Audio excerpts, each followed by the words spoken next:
नमस्कार दर्शक बंधु प्रियदर्शिनी होम फूड चैनल को आपण मानक पुणी थे अनेक अनेक स्वागत। तो आज मुझे शेयर करी मैंगो मिल्क शेक बा आंबर सरबत। छोटे छुआ मान कौन प्रोटीन शेक ठार कम नुह। छुआ मान नॉर्मल आंब जूस ठार यही आंबर मिल्क शेक से बहुत पसंद आसब। बनैबा अति सहज। एबे तो मार्केट रे पाचिला आंब मिल जाऊँगी आराम से आपण मैंने यहाँ बनै पारे। गरम जो भाई हो ठंडा ठंडा बन खाइबे बहुत बढ़िया लगे। तो निहाती भाव ये रेसिपी को फुल वाच करूँ। और रेसिपी जब भल लगे भिडियो को लाइक करने सागर चैनल जब नुआ चैनल को सब्सक्राइब निहाती भाव करूँ।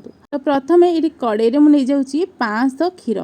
मार्केट रे मिलुवा जेकोसी पैकेट क्षीर आपण मैंने नहीं पारे। प्रथमे क्षीर को किसी समय फुटापी देवे। जितेबाला देखिए एमती सर आसीजना से सर को भल भाव साइड्रु कोरिकी ए क्षीर में मिसईदेवे। यही प्रक्रिया आपण मानक 2 ରୁ 3 थर करने पड़ो। माने 2 ରୁ 3 थर जमती सर आसो से सर को कोरिकी से क्षीर में आपण मैंने मिसईबे। एबे क्षीर भल भाव फुटी गला परे आपण मैंने से काजू पेस्ता काटिक आड करेंगे।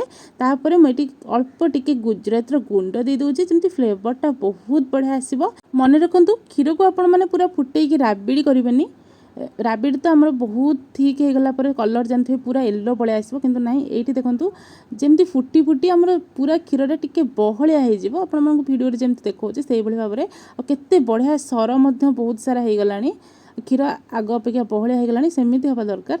एबे आम गैस को ऑफ कर नबा एवं क्षीर को अलग गोटे पात्र को काढ़ी ठंडा हवा दबा। क्षीर ठंडा हवा भितर आम ये देखूँ नहीं जाइए 2टी बड़ साइज्र आंब ताको परिष्कार कर धोई नबा एवं आंबर चोपा छड़े तार सब रस गुड़ाक आम प्रथम गोटे बाउल को बाहर कर नबा। ये देखूँ आम रस गुड़ाक मुझे बाहर कर नहीं। एबे आम कौन करवा ना ग्राइंडर नहीं जावा। ग्राइंडर रे आंबर ये रस को देदेबा। ता संगे मुझे दे दूँ 3 बड़ चामच चीनी। टिके मीठा लगिले आमर ये रेसिपीटा बहुत बढ़िया लगे। तो आपण मैंने जदि चीनी खाऊना ताले स्किप करेंगे ना अल्प टिके आपण मैंने गुड़ पकई पारे। तो ये देखूँ आमर एक पेस्ट करके नहीं आसा भितर आमर एपटे क्षीर मध्य ठंडा हो गला। ए ठंडा क्षीर में आम आंबर जो जूसटा बनई बा पेस्टा बनई देदेबा। दे सारापर गोटे व्हिस्कर साहाय्य आम को भल भाव मिसई चलवा जमती आंब एवं क्षीरटा भल भाव मिक्स न हो आसी। देखो आंब एवं क्षीर मिक्स हो गला गोटे बहुत यूनिक कलर शेक आमर बाहरी गला। ना बेसी येलो रोचे ना बेसी व्हाइट गोटे बहुत स्मूथ कलर आसीगला और बहुत सुंदर लगे ग्लास रे देखिले। तो ये आम ग्लास को रेडी कर नबा। एतरे 2 ग्लास आम देदेबा मैंगोर शेक। आ ये रेसिपीटा ना ठंडा ठंडा खायापी बहुत बढ़िया लगे। आपण मैंने निहाती भाव में ट्राए करेंगे। याकू आम टे गार्निशिंग करने मुझे ऊपर टिके नड़िया दे दूची। तो आपण मैंने एमती साधा रखिपारे ना टे सुंदर कि सजेदेले आहरी अट्राक्टिव लगे।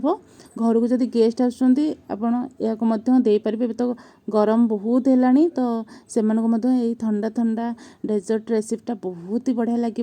आपण मैंने से पारे। तो या काजू पेस्ता एवं किसी किसमिस सजेची आपण मैंने चेरी ना अलग किसी ड्राई फ्रुट्स रे सजे पारे जमी कलरफुल लगे। तो देखो आमर रेडी हो गला मैंगो मिल्क शेक बा आंबर सरबत। छुआ मानक तो खावाई बहुत बढ़िया लगे। निहाती घरे ट्राए करूँ। आशा आज रेसिपी आपण मानक निहाती पसंद आसो। जदि पसंद आसी वीडियो को लाइक करने संगे मो चैनल जदि अच्छा नुआ ताले चैनल को सब्सक्राइब करूँ। रोची नमस्कार।